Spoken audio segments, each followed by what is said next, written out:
Elderly man's confession about his past 20 Christmases had us in tears.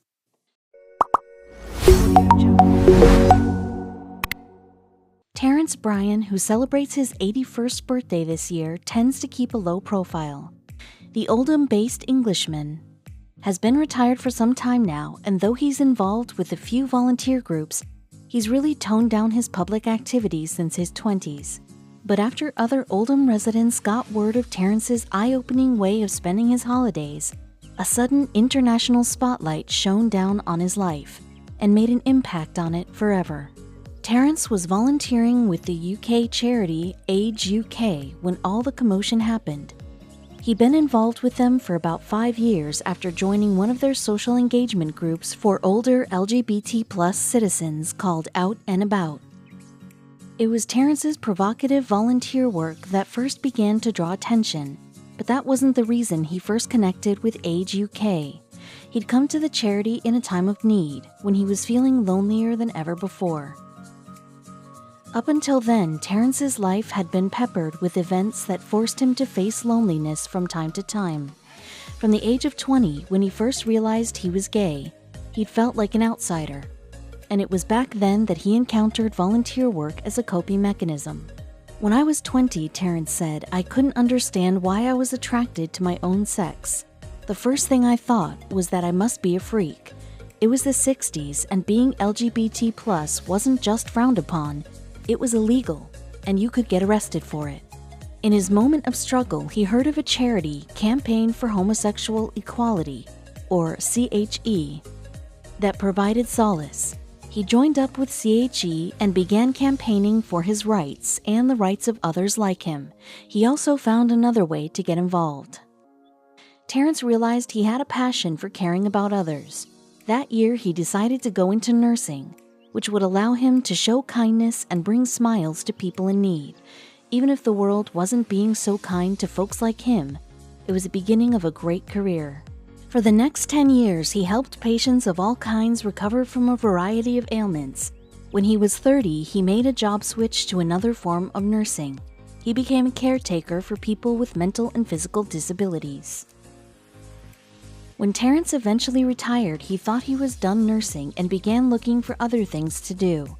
However, it wasn't long before his skills were needed again.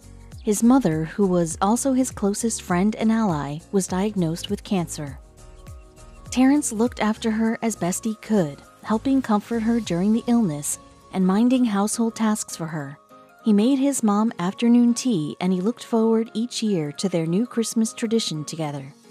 He'd pick up several small things he knew she'd like and wrap them in Christmas paper. Then he'd stuff them in a pillowcase, like Santa's sack of gifts, and bring them to her place. One year, she told him something he'd never forget. "Without you bringing me my presents at Christmas," she told her son, "I wouldn't have any presents, would I?" It was a simple expression of gratitude, but her appreciation touched Terrence's heart. He couldn't imagine Christmas alone. The years came and went, but 2000 was a particularly dark one for Terrence. His mother was taken by cancer. "Nobody ever explains how hard grief hits you until it happens to you," he said. "Even after she'd gone, I had to remind myself she wasn't here anymore." He was the last surviving member of his immediate family. To make matters worse, during all those years Terrence had spent caring for other people, he'd put them first and his own health second. That same year, he suffered a heart attack and wound up in the hospital, where he was diagnosed with diabetes. And in those dark days, his partner of 4 years broke up with him. Through depression, Terrence kept soldiering on, but for nearly 2 decades, he would spend Christmas alone, watching TV shows and eating his annual Christmas sandwich. He never complained about it, but one day a friend noticed he wasn't himself.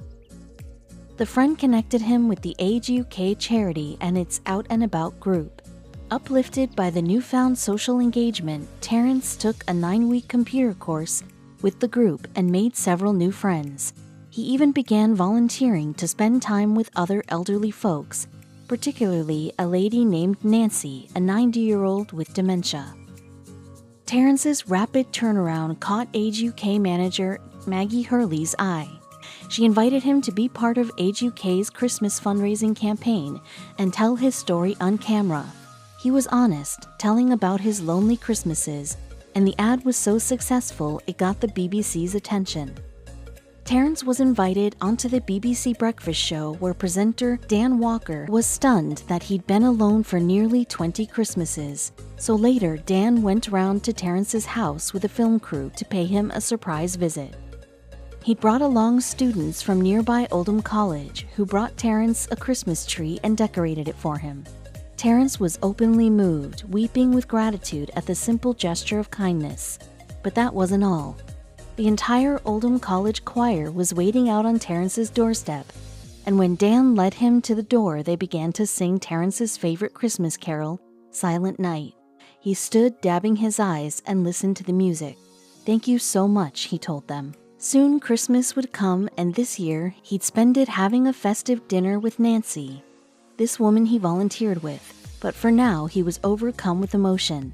What had I done to deserve all this, he marveled.